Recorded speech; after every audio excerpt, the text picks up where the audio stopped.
Alright, so just finished work, came in here just to do a little bit of tinkering. So I thought that I would just see if I can get this little aluminium front fascia template done. If I get that done and nothing else, it's fine. I've got the electric start installed on the motor, so I just want to enclose off this piece here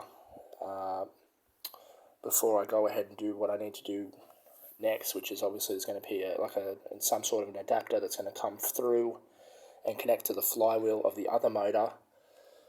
But you could do it without putting this kind of aluminium, piece of flat aluminium plate there. But yeah, I don't really want anything getting in there, so I thought we'll come up with this little template, and we won't cut it out. But if we come into the aisle, we do have a nice piece,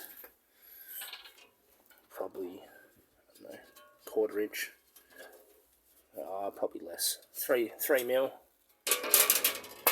So that'll look really nice on the front of that starter motor, and then it'll have some, like I said, some sort of an adapter to connect into the flywheel of the other motor. So also these have been an absolute godsend. Already started filling them up with just little random bits and bobs which don't really have a place for much. There's the air filters for the motor,